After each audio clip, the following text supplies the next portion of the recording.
শয়তানের আস্ত পূজা, যেই শয়তানের নাম আল্লাহ সুবহানাহু ওয়া তাআলা পবিত্র কোরআন মাজিদে বলেছেন বাআল বাআল নামক মূর্তির পূজা। তো এই সমস্ত কাজ কিন্তু শয়তান চায়, এগুলো কাজ শয়তান পছন্দ করে। যারা শয়তানের দোসর, যারা সত্যিকার অর্থে শয়তানের অনুসারী, তাদেরকে দিয়ে শয়তান এই কাজগুলো করায়। যে যত নিকৃষ্ট থেকে নিকৃষ্ট নিচে নামানো যায় মানুষকে, এটা শয়তানের একটা প্রজেক্ট, যে মানুষকে মানুষের জায়গা থেকে নিচে নামাতে হবে। মানুষকে আল্লাহ ফিতরাতের উপর সৃষ্টি করেছে, ফিতরাতুল, যেই ফিতরাত বাস্তব স্বভাবজাত বৈশিষ্ট্য, এটার উপর আল্লাহ মানুষকে সৃষ্টি করেছে। এবং আল্লাহ বলছে ইসলাম হচ্ছে ফিতরাত, মানে ইসলামে আমি যে বিধিবিধান দিয়েছি এটাই মানুষের বাস্তব অবস্থা। মানুষকে যেইভাবে আমি তৈরি করেছি এটার সাথে শতভাগ খাপ খায়, শতভাগ মিলে, মানুষের সাইকোলজির সাথে, মানুষের চিন্তা চেতনার সাথে, মানুষের শরীরের সাথে একমাত্র মিলবে, সেটার নাম ইসলাম। ইসলাম হচ্ছে ফিতরাত, মানুষের স্বভাবজাত বৈশিষ্ট্য। আর শয়তান কি চায়? মানুষকে স্বভাবজাত বৈশিষ্ট্য থেকে বের করে নিয়ে যেতে চায়। তো যখনই আপনি এই স্বভাবজাত বৈশিষ্ট্যের মধ্যে থাকবেন না, তখনই আপনাকে আনন্দের জন্য আরও বিকৃত, আরও বিকৃত, আরও বিকৃত, আরও নিকৃষ্ট, আরও নিকৃষ্ট, আরও নিকৃষ্ট রাস্তা অবলম্বন করতে হবে, কারণ আপনি স্বভাবজাত স্বভাবের উপর নাই। মানে ইসলামের স্বভাবজাত স্বভাব হচ্ছে আপনি আনন্দ গ্রহণ করবেন আপনার স্ত্রীর কাছে থেকে। আপনার স্ত্রী হচ্ছে লিতাসকুনু ইলাইহা, আপনার প্রশান্তির জায়গা। তাহলে বৈশিষ্ট্যের উপর যদি কোনো মেয়ে টিকে থাকে, মেয়েদের যেই নম্রতা, মেয়েদের যেই কোমলতা, মেয়েদের যেই নমনীয়তা, এটার উপর যদি কোনো মেয়ে টিকে থাকে, স্বভাবজাত যে স্বভাবের উপর আল্লাহ সৃষ্টি করেছে, পুরুষের যেই পৌরুষত্ব, পুরুষের যে আত্মমর্যাদা, আত্মসম্মান, দায়িত্বশীলতা, দায়িত্ববান হওয়া, এটার উপর যদি কোনো পুরুষ অটল থাকে, যেটার উপর আল্লাহ তাকে সৃষ্টি করেছে, তাহলে এই নারী আর এই পুরুষ যখন একত্রিত হবে তখন এরা দুনিয়াতেই জান্নাত পেয়ে গেছে। কিন্তু এই স্বভাবজাত বৈশিষ্ট্যের ওপর থেকে তাকে বিকৃত করে দূরে সরানো, এটা শয়তানের প্রজেক্ট। তাহলে কোনো একটা নারী তার কোমলতার ওপর থাকতে পারছে না, তার নমনীয়তার ওপর থাকতে পারছে না বিভিন্ন কারণে।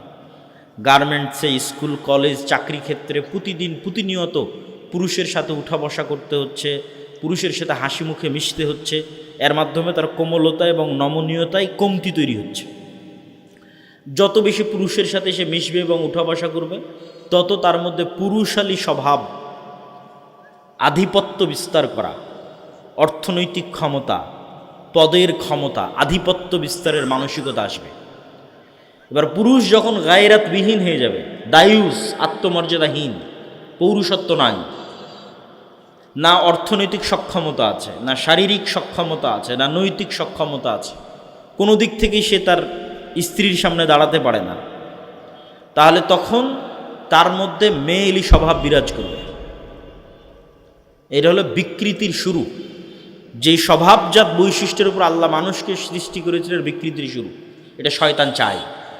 এই বিকৃতিটা যখন সংঘটিত হয়ে যাবে, তখন এই সমাজ, এই নারী, এই পুরুষ পৃথিবীতে স্বাভাবিক আর আনন্দ পাবে না।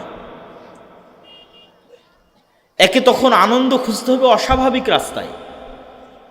সে অস্বাভাবিক রাস্তা হতে পারে সমকামিতা, সে অস্বাভাবিক রাস্তা হতে পারে এই রকম যে নিকৃষ্ট কার্যকলাপ শয়তান, এই সমস্ত গণতন্ত্রের ধ্বজাধারী নরপিশাচ, নরপশু যারা পৃথিবীকে শাসন করতেছে, ভিতর থেকে খোখলা, পৃথিবী শাসন করার যাদের কোনো নৈতিক অধিকার নাই, হারিয়ে ফেলেছে, তাদের মধ্যে এই স্বভাবগুলো শয়তান কিভাবে প্রবেশ করিয়েছে?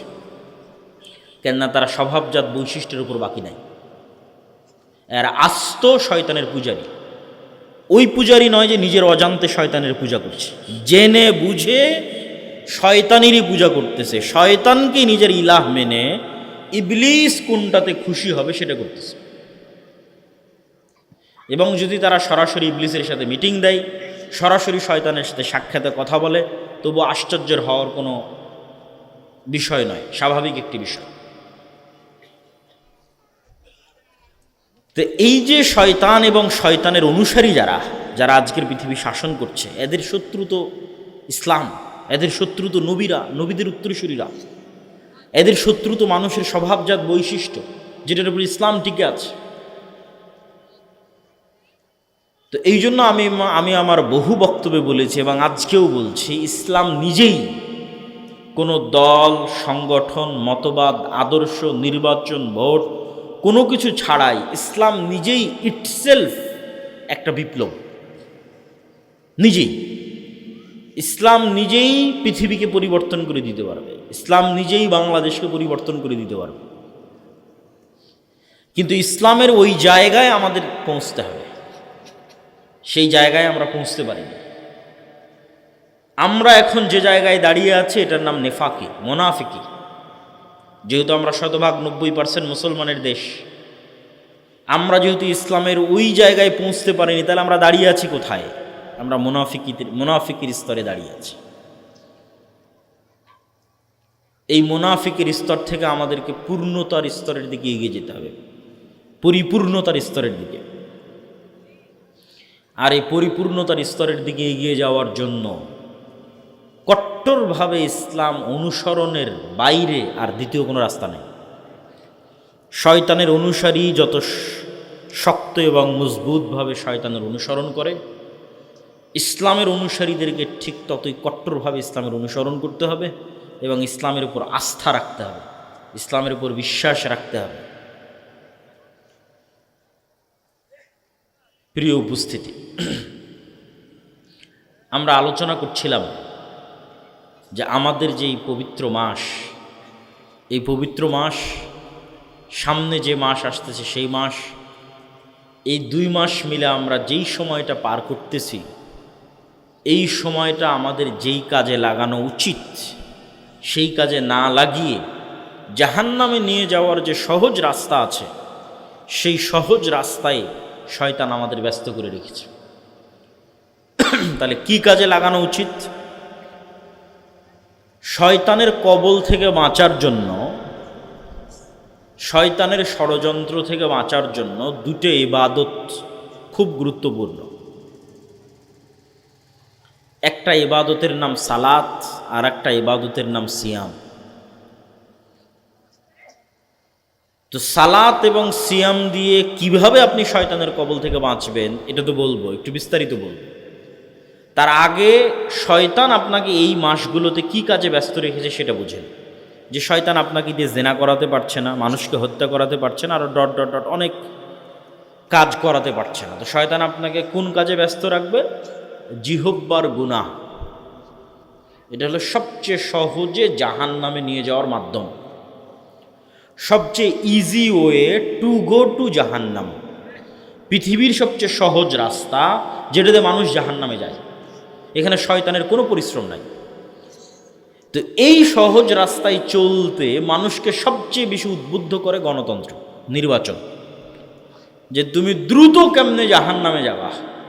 তো দ্রুত যদি জাহান্নামে যেতে চাও তাহলে তোমার এই জিহ্বা দিয়ে যে যেমন পারো, যার বিরুদ্ধে যেভাবে পারো বলো, গুনাহ কামাও, জাহান্নামে যাও।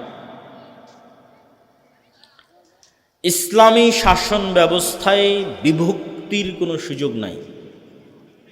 মানে ইসলামের যে রাষ্ট্রীয় থিওরি, রাষ্ট্র প্রতিষ্ঠা হবে, এখানে বিভক্তির কোনো চান্স নাই। দেখেন, আমি আবারও বলছি, ইসলামে পলিটিক্স আছে, কিন্তু গণতন্ত্রের যে ইসলাম, এই ইসলামের যে পলিটিক্স, এটার কিছু ভালো দিকও থাকতে পারে, হতে পারে, আল্লাহ ভালো জানে, কিন্তু কিছু খারাপ দিকও আছে।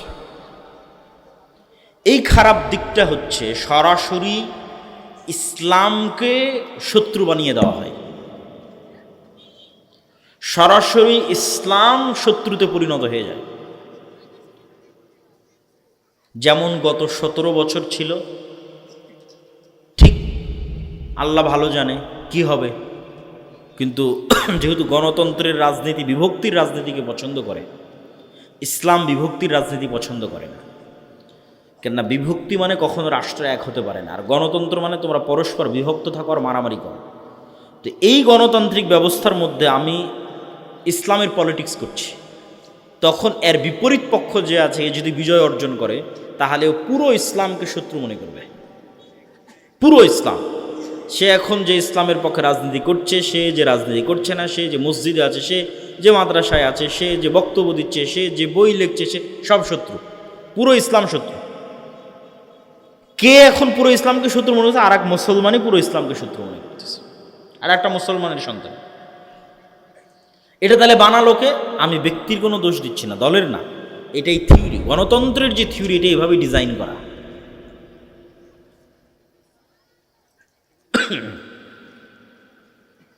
তো এই যে বিভক্তির যে রাজনীতি, এই বিভক্তির রাজনীতির সবচেয়ে বড় অনুষঙ্গ হচ্ছে গীবত, তহমত, অপবাদ। কে কাকে কত নিচে নামাতে পারে, কে কার কত চরিত্র হনন করতে পারে, এটার প্র্যাকটিস। আর এটার প্র্যাকটিস কখনো স্বাধীন নেতার প্র্যাকটিস হতে পারে না, এটার প্র্যাকটিস গোলামের প্র্যাকটিস। মুহাম্মদ সাল্লাল্লাহু আলাইহি ওয়াসাল্লামের 63 বছরের জীবনের একটা উদাহরণ কেউ নিয়ে এসে দিতে পারবে না যে মুহাম্মদ সাল্লাল্লাহু আলাইহি ওয়াসাল্লাম তার শত্রুর চরিত্র হনন করতে চেয়েছেন। আবু সুফিয়ান যদি এক দিনের জন্য, এক সেকেন্ডের জন্য বুঝতো যে মুহাম্মদ সাল্লাল্লাহু আলাইহি ওয়াসাল্লাম তাকে ব্যক্তিগতভাবে অ্যাটাক করেছেন, আদর্শিক আক্রমণ নয়, ব্যক্তিগত অ্যাটাক। ব্যক্তিগত অ্যাটাক যেমন ধরেন আবু সুফিয়ান কথার কথা বলছে, আবু সুফিয়ান কানা, আবু সুফিয়ান বাঠু, আবু সুফিয়ানের টাকা নাই, আবু সুফিয়ান গরিব, উমুকের ঘরের উমুক, কত রকমভাবে একজনকে ব্যক্তিগত অ্যাটাক করা যায়। গায়ের রং দিয়ে ব্যক্তিগত অ্যাটাক করা যায়, বিভিন্নভাবে করা যায়। তো যেহেতু আবু সুফিয়ানের সাথে মোহাম্মদ সাল্লাল্লাহু আলাইহি ওয়াসাল্লামের দীর্ঘদিনের দ্বন্দ্ব, তা আবু সুফিয়ান খুব ভালোভাবে জানে যে মোহাম্মদ সাল্লাল্লাহু আলাইহি ওয়াসাল্লাম একদিনের জন্য আবু সুফিয়ানকে ব্যক্তিগত অ্যাটাক করেন, যারে তুই তো এরকম না। এই শত্রুতাটা শুধু আদর্শিক, যার ফলশ্রুতিতে আবু সুফিয়ান যেদিন ইসলাম গ্রহণ করেছে তার সিদ্ধান্ত নিতে এক সেকেন্ডও দেরি করতে হয়নি যে আমি কেমনি গিয়ে মোহাম্মদ সাল্লাল্লাহু আলাইহি ওয়াসাল্লামের সামনে নত হব। কেন নত হতে তো কোনো বাধা নাই, এখানে কোনো ইগো কাজ করবে না। কেন মোহাম্মদ সাল্লাল্লাহু আলাইহি ওয়াসাল্লাম কোনোদিন আবু সুফিয়ানকে ব্যক্তিগত আক্রমণ করেইনি, তো কিসের ইগো কাজ করবে? কিন্তু গণতন্ত্র যে কালচারটা আমাদের মধ্যে তৈরি করে, এটা এক নেতা আর এক নেতাকে যদি ব্যক্তিগত আক্রমণ না করে, এক দলের লোক আর এক দলকে যদি ব্যক্তিগত আক্রমণ না করে, তাহলে এখানে ভোট কিভাবে আসবে? তাহলে এই কালচারটা একদিকে যেমন আমার ইসলামের দৃষ্টিতে নেতৃত্বের যে গুণ আছে এটাকে ধ্বংস করে দিচ্ছে, ইসলামের দৃষ্টিতে নেতা হওয়ার যে গুণ এটাকে ধ্বংস করে দিচ্ছে, আমাকে গোলাম বানিয়ে ফেলতেছে। পাশাপাশি জাহান্নামে যাওয়ার সবচেয়ে যে সহজ রাস্তা, এই সহজ রাস্তায় শয়তান আমাদের অভ্যস্ত করে ফেলতেছে জাহান্নামে নিয়ে যাওয়ার। এবার আমরা বলতে চাচ্ছি যে শয়তান যে আমাদের জাহান্নামে নিয়ে যেতে চায়, সেটি থেকে বাঁচতে সালাত এবং সিয়াম, এই দুইটা আমাদের কি উপকার দিতে পারে? সিয়াম মানে কি? মারিয়াম আলাইহিস সালাতু ওয়াস সালাম যেই দিন নির্জন এলাকা থেকে লোকালয়ে ফিরে আসতেছেন ঈসা আলাইহিস সালামকে কোলে করে, সেদিন মানুষ তাকে জিজ্ঞেস করতেছে এই ছেলে কোথায় থেকে আসলো, কিভাবে আসলো?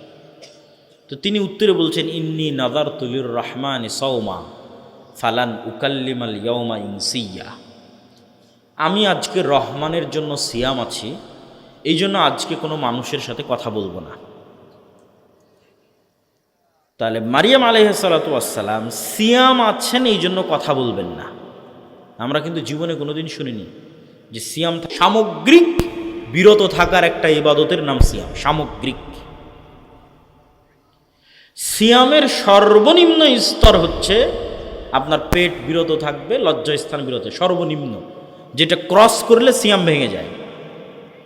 কিন্তু সিয়ামের যেই স্তরে গেলে আপনি ফজিলত পাবেন, যেই স্তরে না গেলে আপনি ফজিলত পাবেন না। যেই স্তরে গেলে সিয়ামের ফরজ আদায় হওয়ার পাশাপাশি ফজিলতও পাওয়া যাবে, সেটা হচ্ছে বাস্তব, প্রকৃত, রিয়াল সিয়াম।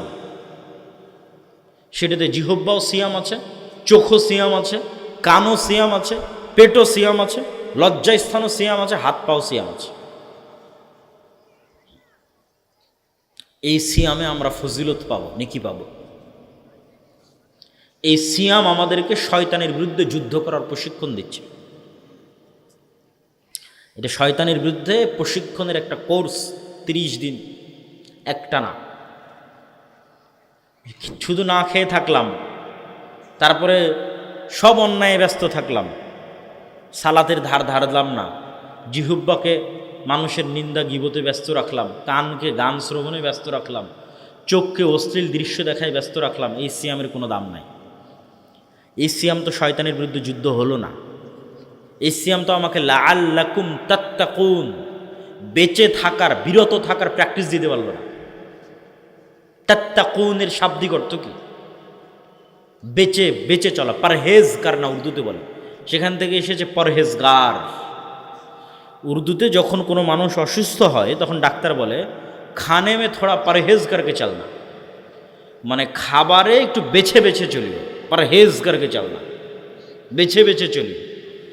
ওইটাকে মোত্তাকিকে তখন উর্দুতে বলেছে পরহেজগার, আমরা বলেছি পরহেজগার।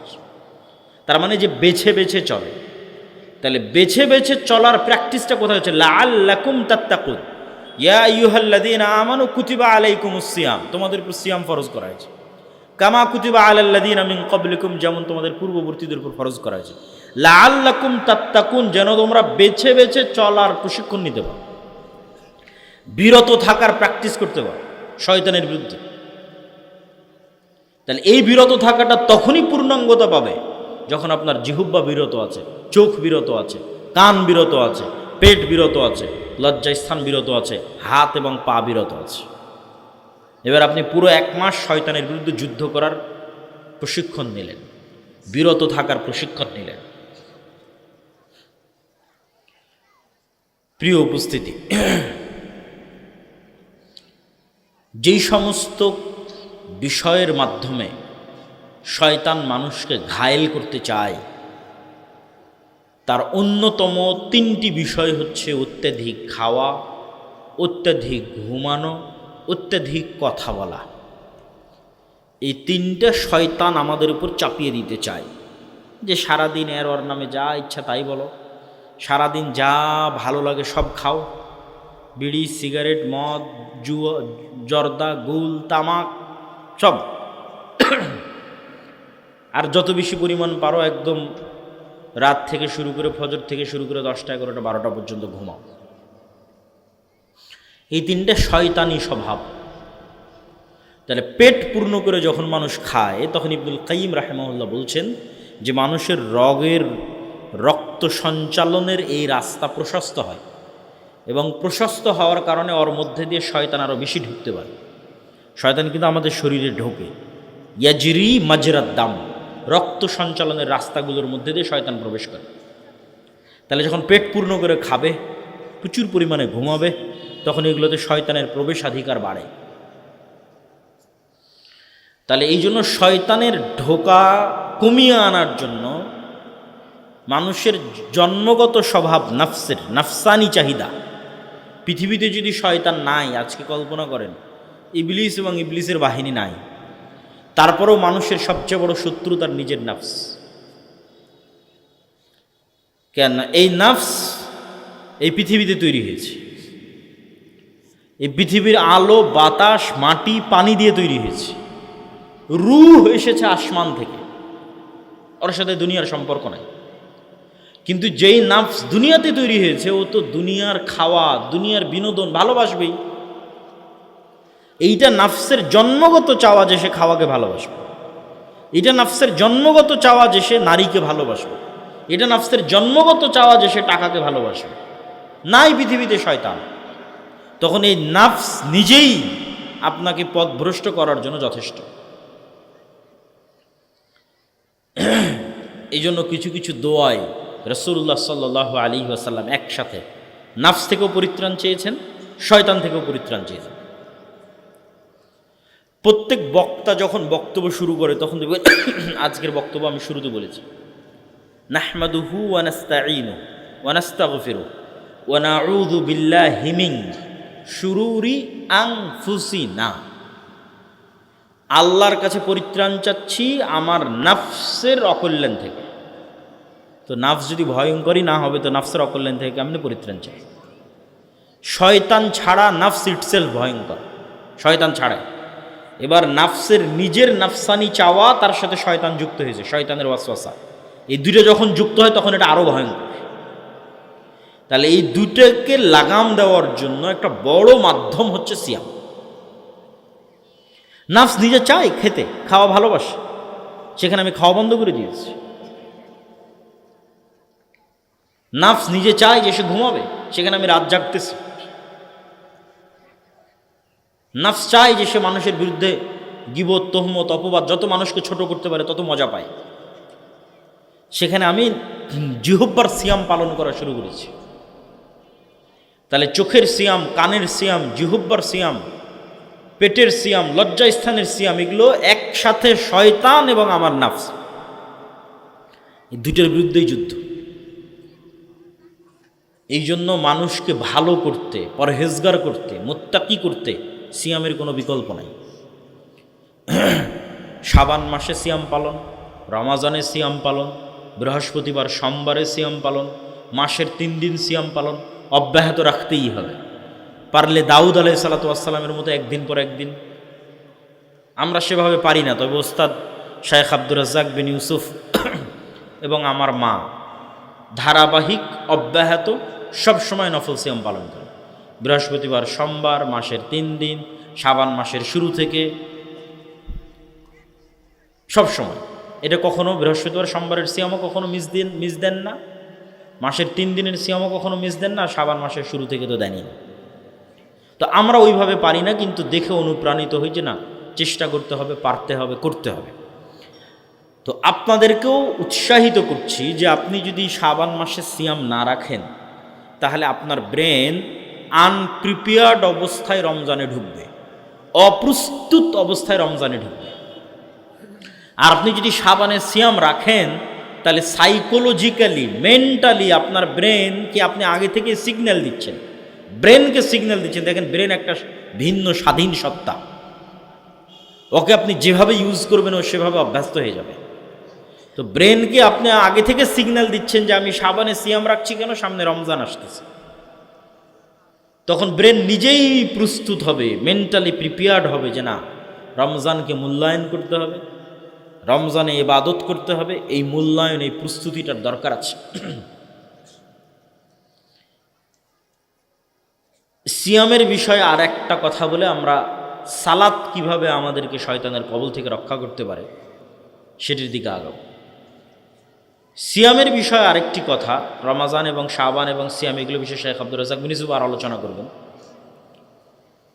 সিয়ামের বিষয়ে একটি কথা, আল্লাহ সুবহানাহু তাআলার কাফফারা সিস্টেম, গুনাহ মাফ হওয়ার যে পদ্ধতি আল্লাহ তৈরি করে রেখেছেন, আল্লাহ সেট আপ করে রেখেছেন যে গুনাহ মাফ হবে।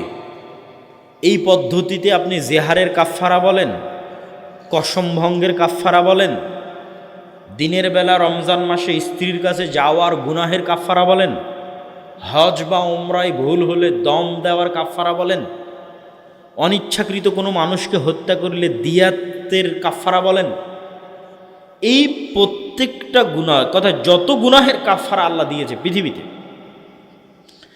এই প্রত্যেকটা কাফফারা শুরু হয় গোলাম আজাদ করো, না হয় এতজন মিসকিনকে খাওয়াও। এটা দিয়ে গোলাম আজাদ সর্বোচ্চ, না গোলাম আজাদ করতে বেশি টাকা লাগে, তার চেয়ে একটু কম টাকা লাগবে মিসকিনকে খাওয়ানো, পরিমাণ কম বেশি, কোথাও 10 জন মিসকিন, কোথাও 60 জন মিসকিন, এক একটা এক এক ধরনের কাফফারা নির্ধারণ করা আছে। তথা প্রথম যে দুইটা বললাম, এই দুইটা হচ্ছে টাকা, গোলাম আজাদ করতে টাকা দিতে হবে, মিসকিনকে খাওয়াতে টাকা দিতে হবে।